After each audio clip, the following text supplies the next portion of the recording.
अस्सलाम वालेकुम dear students. आज आपको मैं क्वाड्रेटिक इक्वेशन के बारे में पढ़ाऊँगा। ये क्लास 10th का पहला चैप्टर है। जैसा कि आप जानते हैं अब पेपर पैटर्न रोज़ बरोज़ चेंज हो रहे हैं, तो इस वजह से analytical reasoning questions, conceptual questions की तादाद में इजाफ़ा होता जा रहा है। तो हमें मैथमेटिक्स में और किसी जगह पे परेशानी हो या ना हो, लेकिन हमें इनकी डेफिनेशंस में थोड़े बहुत मसाइल हो सकते हैं। हमारे पास जो क्लास 10th का पहला चैप्टर है, उस चैप्टर का नाम है क्वाड्रेटिक इक्वेशंस, जिसको मैंने बोर्ड पे पहले ही लिखा हुआ है, जिसको उर्दू में दो दर्जी मसावात कहते हैं। इस इक्वेशन का नाम, दूसरा जो नाम है, सेकंड डिग्री इक्वेशन भी इसको कहते हैं। इसकी जो डेफिनेशन है वो N equation in which the power of involved variable is 2 is called quadratic equation और second degree equation। ऐसी इक्वेशन जिसमें इन्वॉल्व्ड वेरिएबल की जो पावर है वो 2 के बराबर हो, 2 हो, ना उससे कम हो ना उससे ज़्यादा हो, ऐसी इक्वेशन को हम क्वाड्रेटिक इक्वेशन या सेकेंड डिग्री इक्वेशन का नाम देते हैं। आपके सामने मैंने पहले ही बोर्ड पर लिखा हुआ है, मैं आपको इधर से पढ़ा देता हूँ। An equation in which the power of variable is equal to 2 is called quadratic equation और सेकेंड डिग्री इक्वेशन। इस इक्वेशन के दो नाम पहले बता चुका हूँ, क्वाड्रेटिक इक्वेशन और सेकेंड डिग्री इक्वेशन। और ये उसकी आपको इस जगह पे एग्जाम्पल भी मैंने लिख कर दी है। एक ऐसी क्वाड्रेटिक इक्वेशन है जो वेरिएबल x के साथ दी गई है, ax square plus bx plus c is equal to 0। इस इक्वेशन को हम क्या नाम दे रहे हैं? हमारे पास है क्वाड्रेटिक इक्वेशन। जो एग्जैक्ट इस हालत में लिखी जाएगी क्वाड्रेटिक इक्वेशन, उसको हम नाम देंगे क्वाड्रेटिक इक्वेशन की स्टैंडर्ड फार्म का या जनरल फार्म का। इसको हम दे सकते हैं, पेपर में भी आपसे आ सकता है कि write the standard form of quadratic equation और write the general form of quadratic equation. तो वो है पहले मुराद x की 2 वाली वैल्यू, फिर x वाली, फिर कांस्टेंट और इक्वल के दूसरी साइड पर 0 हो, तो ये क्वाड्रेटिक इक्वेशन की स्टैंडर्ड फार्म या जनरल फार्म कहला सकती है। इसमें एक बात नोट करने की है, जिसको ख़ास आपने नोट करना है। इसमें जो x, y, z अगर आ जाते हैं, ये वेरिएबल कंसिडर होते हैं, लेकिन a, b, c अगर आ जाएं इंग्लिश के अल्फ़ाबेट, तो वो कांस्टेंट तस्वुर किए जाते हैं, जिनको हम रियल नंबर्स के ज़ुमरे में लेते हैं। लेकिन इस इक्वेशन में ये भी शर्त है कि a नॉट इक्वल टू 0 हो, जबकि a, b and c are real numbers. सवाल ये है कि a 0 के इक्वल क्यों नहीं होना चाहिए। फॉर एग्ज़ाम्पल, अगर मैं लिख देता हूँ a 0 के इक्वल है, इसी जगह पर इसको इरेज करके, तो हमारे पास क्या, अगर a 0 के इक्वल लिखूँगा तो ये पूरी की पूरी वैल्यू क्या हो जाएगी? 0 हो जाएगी। जब ये पूरी वैल्यू हमारे पास 0 होती है तो इस x स्क्वायर वाला पोर्शन ख़त्म हो जाएगा। जैसे ही ये x स्क्वायर वाला पोर्शन ख़त्म हुआ तो ये हमारे पास अब क्या है? क्वाड्रेटिक इक्वेशन ही नहीं है, क्योंकि इसमें इस सूरत में जो इन्वॉल्व्ड वेरिएबल x है उसकी जो पावर है वो 1 है। ये क्वाड्रेटिक नहीं है, सेकेंड डिग्री इक्वेशन नहीं कहलाती। इस सूरत में ये एक लीनियर इक्वेशन बन जाती है। इसलिए यहाँ पर लाजमी है कि a से मुराद x स्क्वायर का कोफिशिएंट जो है वो किसी भी सूरत में 0 के इक्वल ना हो, बाकी पॉजिटिव हो, नेगेटिव हो, वो हमारे पास हो सकता है ax स्क्वायर प्लस bx। ये अब दोबारा मैंने लिख दिया। ये उसकी स्टैंडर्ड फार्म है क्वाड्रेटिक इक्वेशन की, या सेकेंड डिग्री इक्वेशन की। अब इसके अलावा मैं आपको इनकी बहुत सी और मिसालें भी देना चाहता हूँ, वो मैं बोर्ड पे लिख देता हूँ चंद मिसालें, जिससे मज़ीद आपको ये पॉइंट क्लियर हो जाएगा। हमारे पास एक और ये है 3y² plus 4y minus 2 is equal to 0। ये भी हमारे पास क्या कहलाएगी? सेकेंड डिग्री इक्वेशन कहलाएगी, क्वाड्रेटिक इक्वेशन कहलाएगी। और ये उसकी है स्टैंडर्ड फॉर्म ही। पहले वेरिएबल की पावर 2, फिर वेरिएबल की पावर 1, फिर कांस्टेंट वैल्यू इक्वल के दूसरी साइड पर 0 है। ये भी हमारे पास क्वाड्रेटिक इक्वेशन ही है और ये उसकी स्टैंडर्ड फॉर्म ही है। लेकिन ये जो आपके पास लिखी गई है, इसमें जो वेरिएबल इन्वॉल्व्ड है x है, और इसमें जो वेरिएबल इन्वॉल्व्ड है वो हमारे पास क्या है? y है। तो किसी भी वेरिएबल के साथ अगर उसमें इन्वॉल्व्ड वेरिएबल की जो पावर है वो 2 के इक्वल आ जाए तो उसको हम क्या नाम देते हैं? सेकेंड डिग्री इक्वेशन या क्वाड्रेटिक इक्वेशन। अब हमारे पास ये शर्त थी, हमारे पास a 0 के इक्वल नहीं होना चाहिए, बाकी b 0 के इक्वल आ जाए, c 0 के इक्वल आ जाए। वो हमारे पास क्वाड्रेटिक इक्वेशन तो होगी उस सूरत में, सेकेंड डिग्री इक्वेशन तो होगी उस सूरत में, लेकिन वो हमारे पास स्टैंडर्ड फॉर्म नहीं होगी। उसकी मैं आपको एग्जांपल इस जगह पे दे देता हूँ। अब अगर मैं लिख रहा हूँ यहाँ पे 3z² plus 1 is equal to 0, क्या ये क्वाड्रेटिक इक्वेशन है या नहीं है? सेकेंड डिग्री इक्वेशन है या नहीं है? इसमें वेरिएबल जो अब इन्वॉल्व हुआ है वो z है। z की अब पावर क्या है? वो 2 है, लेकिन इसमें x वाला पोर्शन गायब हो गया है, bx वाला पोर्शन। अब ये quadratic equation second degree equation तो है, लेकिन ये उसकी स्टैंडर्ड फॉर्म नहीं है, क्योंकि स्टैंडर्ड फॉर्म में स्क्वायर के साथ पावर 2 के बाद पावर 1 आती है, उसके बाद कांस्टेंट आता है। इसमें पावर 2 के बाद कांस्टेंट आ गया है। ये क्वाड्रेटिक इक्वेशन या सेकेंड डिग्री इक्वेशन तो है, लेकिन स्टैंडर्ड या जनरल फॉर्म उसकी नहीं है। उसके बाद हमारे पास एक और मैं आपको एग्जांपल दे सकता हूँ।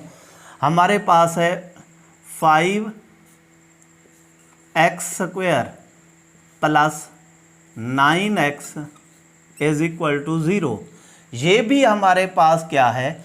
क्वाड्रेटिक इक्वेशन तो है, क्योंकि हमने जो क्वाड्रेटिक इक्वेशन की डेफिनेशन पढ़ी हुई है उसमें जो इन्वॉल्व्ड वेरिएबल है उसकी पावर जो है वो 2 होनी चाहिए। इधर हमारे पास पावर x की 2 है, लेकिन उसके बाद x वाला भी है, लेकिन उसके बाद कांस्टेंट वैल्यू नहीं है। कांस्टेंट वैल्यू से मुराद ऐसी वैल्यू जिसके साथ x ना हो।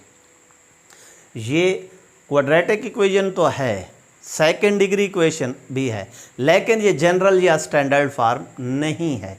इससे मुराद अब आप अगर देखें इसमें तो यही आपको समझाने की मैं कोशिश कर रहा हूँ।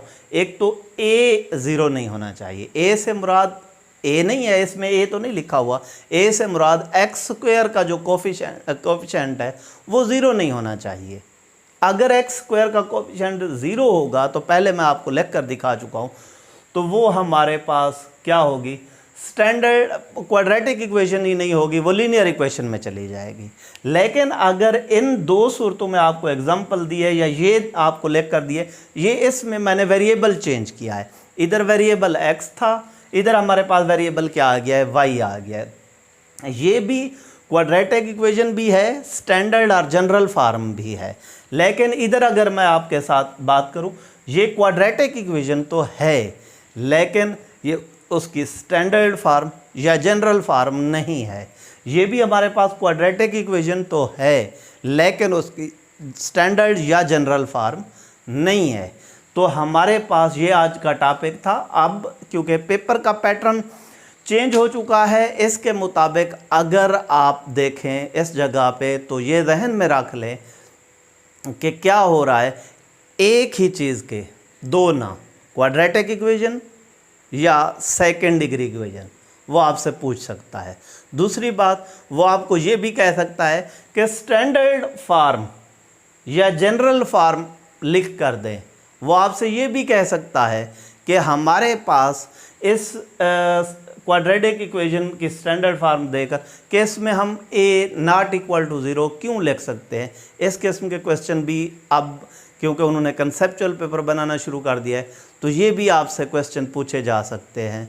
उम्मीद काफ़ी है कि आपको ये डेफिनेशन क्वाड्रेटिक इक्वेशन की क्लियर हो गई होगी, और अगर आप ट्राई करेंगे इसको पढ़ने की तो आपको ये क्लियर हो जाएगी। मज़ीद आपके सामने बुक में भी डेफिनेशन इसकी मौजूद है, वहाँ से आप करना चाहें इसकी डेफिनेशन, या जो मैंने लिख कर दी है इसको लिखना चाहें तो ये पोर्शन मैंने दो हिस्सों में डिवाइड इस वजह से किया है। इस साइड पे मैंने उसकी डेफिनेशन लिखी है, इस साइड पे मेरा मकसद आपको क्लियर कराना था उसकी स्टैंडर्ड फार्म के बारे में, जनरल फार्म के बारे में। बाकी उसकी मज़ीद आपको ये इक्वेशंस जो है मैंने क्लियर करा दी हैं। इसके बाद इंशाल्लाह मैं आपको 1.1 स्टार्ट से ही समझाऊंगा और उम्मीद करूंगा कि मेरे जो लेक्चर्स हैं वो आपको क्लियर होंगे। इस चैप्टर की जो दूसरी डेफिनेशन है क्वाड्रेटिक इक्वेशन वाले चैप्टर की, ये रेसिप्रोकल इक्वेशन है हमारे पास। अब मैं आपको quadratic equation, second degree equation के बाद रेसिप्रोकल इक्वेशन के बारे में बताना चाहता हूँ। ये भी पेपर में आ सकती है, पेपर के पॉइंट ऑफ व्यू से ये बहुत अहम है। रेसिप्रोकल इक्वेशन एक ऐसी इक्वेशन होती है जिसमें अगर वेरिएबल अगर x दिया गया है उसको हम 1/x के साथ रिप्लेस करें तो और उसमें किसी किस्म की चेंजिंग ना आए, अगेन वही इक्वेशन आ जाए, तो ऐसी इक्वेशन हमारे पास क्या कहलाती है? रेसिप्रोकल इक्वेशन कहलाती है। इसकी डेफिनेशन मैंने आपके साथ ऑलरेडी वाइट बोर्ड पर लिख दी है ताकि टाइम हमारा बच सके। उसकी एग्जांपल भी आपके सामने लिखी हुई है, मैं उसको रीड भी आपको कर देता हूँ। नेक्स्ट उसका जो प्रूव होगा वो मे भी आपके पास पेपर में पूछा नहीं जाएगा, लेकिन एक स्टूडेंट के जहन में तसल्ली के लिए कि वाकई ये बात ठीक है या नहीं है, तो वो प्रूव भी मैं आपको करा दूंगा। ये लिखा हुआ है, an equation is said to be reciprocal equation if it remains unchanged when x is replaced by 1/x। ऐसी इक्वेशन जिसमें हम वेरिएबल x को रिप्लेस करके उसकी जगह पे अगर 1/x भी लिखें तो दोबारा वही इक्वेशन आ जाए, ऐसी इक्वेशन रेसिप्रोकल इक्वेशन कहलाती है। उसकी एग्जांपल हमारे पास ये लिखी हुई है, ax4 minus bx3 plus cx2 minus bx plus a is equal to 0 is a reciprocal equation. इसमें इन्वॉल्व वेरिएबल जो है x है, इसकी जगह पे y भी हो सकता है, z भी हो सकता है। तो अब दूसरी साइड पर, बोर्ड के दूसरी साइड पर मैं आपको इसी इक्वेशन का प्रूव करके दिखाता हूँ कि अगर हम x को जो वेरिएबल है उसकी जगह पे अगर हम 1/x पुट करें तो क्या दोबारा यही इक्वेशन हमारे पास आ सकती है। अगर यही इक्वेशन दोबारा हम हासिल कर सकते हैं तो ये इस चीज़ के लिए कन्फर्म है कि ये एक रेसिप्रोकल इक्वेशन है। अब फिर मैं रिपीट कर रहा हूँ, पेपर में प्रूव तो आज तक नहीं आया, जस्ट उसने कहा डिफाइन रेसिप्रोकल इक्वेशन, लेकिन स्टूडेंट की तसल्ली के लिए सिर्फ मैं ये कर रहा हूँ। और पेपर अब एनालिटिकल की तरफ जा रहा है, मे बी कि वो कह भी सकता है। अब हमारे पास ये इक्वेशन है, हमने डेफिनेशन में पढ़ा है कि अगर हम x की को रिप्लेस करके 1/x पुट करें तो हमारे पास a इंटू 1/x होल की पावर 4 माइनस, या हम इधर लिख देते हैं already, by replacing x by 1/x। अब हमारे पास a इंटू 1/x होल की power 4 minus b into 1/x whole की power 3 plus c into 1/x whole की power 2 minus b into 1/x plus a के साथ वेरिएबल नहीं है तो उसमें किसी किस्म की चेंजिंग नहीं आएगी। 1 का पावर जो भी हो वो 1 ही आता है, ए ओवर ये हो जाएगा x4 minus b over x3 plus c over x2 minus b over x plus a is equal to 0। अब हमारे पास इस इक्वेशन को अगर हम देखें, हमारे पास क्या हो गया है, इसमें डिनोमिनेटर में x आ गया है। x की जो सबसे बड़ी पावर है x4 है। हम इस पूरी इक्वेशन को x4 से मल्टीप्लाई कराते हैं ताकि हमारे पास इसके डिनोमिनेटर ख़त्म हो सके। मल्टीप्लाई बाई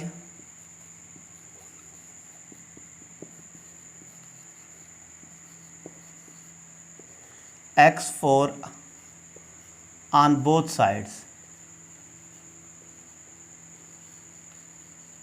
बोथ साइड्स पर हम क्यों करते हैं? क्योंकि मैथमेटिक्स का असूल है, अगर हम इक्वेशन के एक साइड पे जो भी प्रोसीजर कर रहे हैं दूसरी साइड पे भी हमने वही प्रोसीजर करना होता है। इस वजह से हम, ताकि हमारी जो इक्वेशन है वो बैलेंस्ड हालत में रहे, इसी वजह से हम इसको दोनों साइड्स पर x4 से मल्टीप्लाई कराते हैं। x4 multiply a over x4 minus x4 multiply b over x3 plus x4 c over x2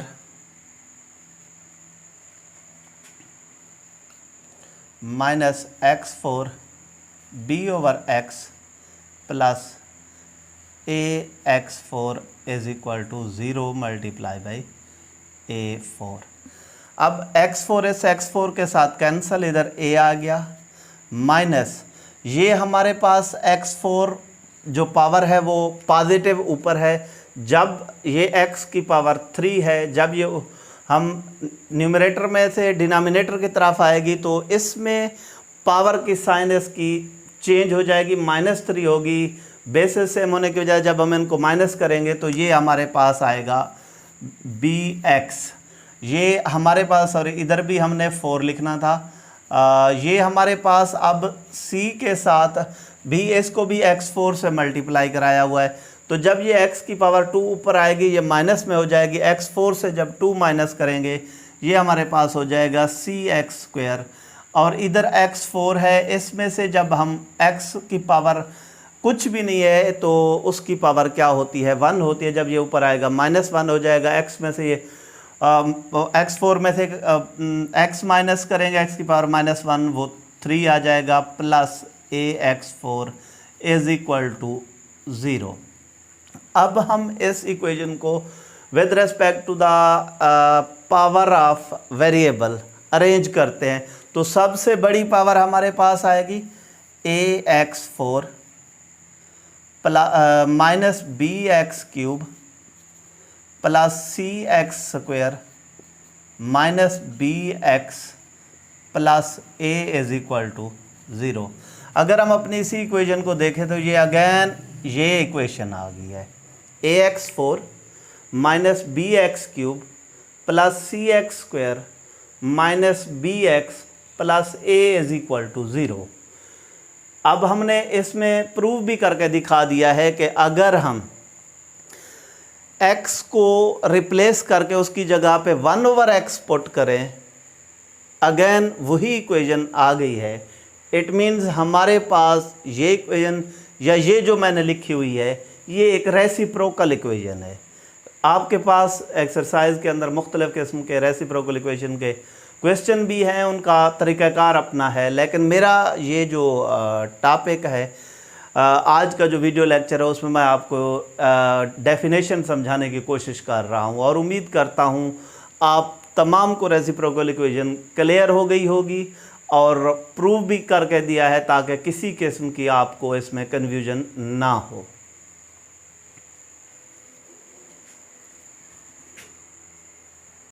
अब नेक्स्ट जो हमारे पास डेफिनेशन है वो है एक्सपोनेंशियल इक्वेशन।